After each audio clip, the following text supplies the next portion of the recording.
Bom, pessoal, vamos começar aqui a trabalhar com alguns aspectos relacionados à filosofia medieval. E aí eu estou compartilhando a tela com vocês com o assunto Introdução à Filosofia. A gente tem aqui o texto 1, que é o seguinte: Anaxímenes de Mileto disse que o ar é o elemento originário de tudo o que existe, existiu e existirá, e que outras coisas provêm de sua descendência. Quando o ar se dilata, transforma-se em fogo, ao passo que os ventos são ar condensado. As nuvens formam-se a partir do ar por filtragem e, ainda mais condensadas, transformam-se em água. A água, quando mais condensada, transforma-se em terra e, quando condensada ao máximo possível, transforma-se em pedras. O segundo texto aqui nos diz o seguinte: Basílio Magno, filósofo medieval, escreveu: Deus, como criador de todas as coisas, está no princípio do mundo e dos tempos. Quão parcas de conteúdo se nos apresentam em fase dessa concepção as especulações contraditórias dos filósofos, para os quais o mundo se origina ou de algum dos quatro elementos, como ensinam os jônios, ou dos átomos, como julga Demócrito. Na verdade, dão a impressão de que querem ancorar o mundo numa teia de aranha. Filósofos dos diversos tempos históricos desenvolveram teses para explicar a origem do universo, a partir de uma explicação racional. As teses de Anaxímenes, filósofo grego antigo, e de Basílio, filósofo medieval, têm em comum a sua fundamentação em teorias que, letra A, eram baseadas na ciência da natureza, B, refutavam as teorias de filósofos da religião, C, tinham origem nos mitos das civilizações antigas, D, postulavam um princípio originário para o mundo, letra E, defendiam que Deus é o princípio de todas as coisas. Então, nesse caso aqui, letra D de dado, porque todas duas aqui, independentemente do tempo histórico, buscam um princípio originário para o mundo. Na questão 2, a gente tem o seguinte, né? A filosofia grega parece começar com uma ideia absurda, com a proposição: a água é a origem e a matriz de todas as coisas. Será mesmo necessário determos nela e levá-la a sério? Sim, e por três razões. Em primeiro lugar, porque essa proposição enuncia algo sobre a origem das coisas. Em segundo lugar, porque o faz sem imagem e fabulação. E, enfim, em terceiro lugar, porque nela, embora em apenas estado de crisálida, está contido o pensamento. Tudo é um. O que, de acordo com Nietzsche, caracteriza o surgimento da filosofia entre os gregos? Letra A, o impulso para transformar, mediante justificativos, os elementos sensíveis em verdades racionais. B, o desejo de explicar, usando metáforas, a origem dos seres e das coisas. C, a necessidade de buscar, de forma racional, a causa primeira das coisas existentes. D, a ambição de expor de maneira metódica as diferenças entre as coisas, e a tentativa de justificar a partir de elementos empíricos o que existe no real. Então, nesse caso, também letra C, ou seja, né, necessidade de buscar de forma racional a causa primeira das coisas existentes. Vamos lá, gente. Questão 3.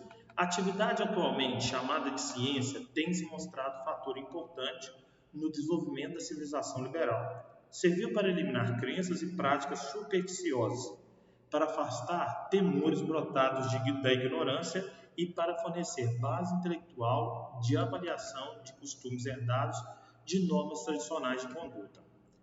Quais características permitem conceber a ciência com aspectos críticos mencionados? Letra A. Apresentar explicações numa linguagem determinada e isenta de erros. B. Possuir proposições que são reconhecidas como inquestionáveis e necessárias. C. Ser fundamentado em um corpo de conhecimento autoevidente e verdadeiro. D. Estabelecer rigorosa correspondência entre princípios explicativos e fatos observados. Letra E. Constituir-se como saber organizado ou permitir classificações deduzidas da realidade. Então, na questão 3, letra D. E por que não, por exemplo, a letra A ou letra E? Linguagem determinada, sim, a ciência explica. Isenta de erros? Não, a ciência erra. A cada erro, ela pode se transformar em algo melhor, mas ela não é isenta de erros. E na letra E, constituir-se como saber organizado ao permitir classificações deduzidas da realidade. Aqui uma palavra está errada, a palavra deduzidas. Não são deduzidas, né? São confirmações da realidade ou confrontos com a realidade, né? Por vezes.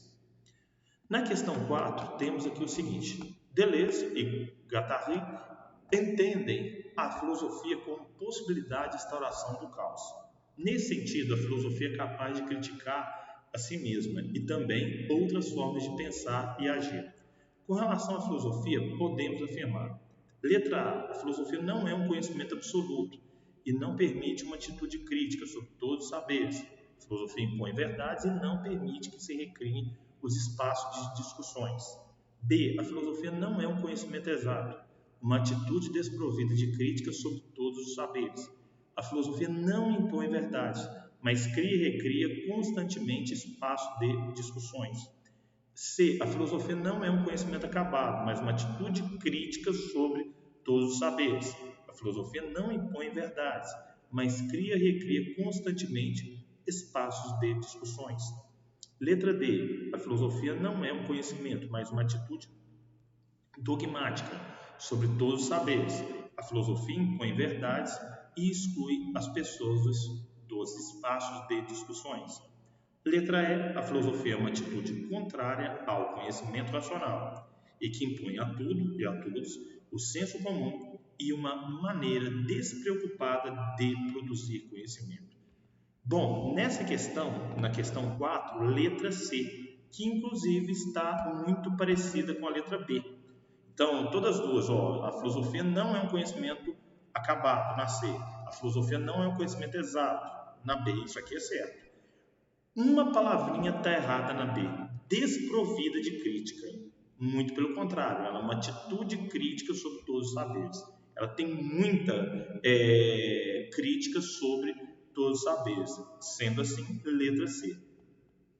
Bom, deixa o like, se inscreve para quem não está inscrito aí e ajuda a gente.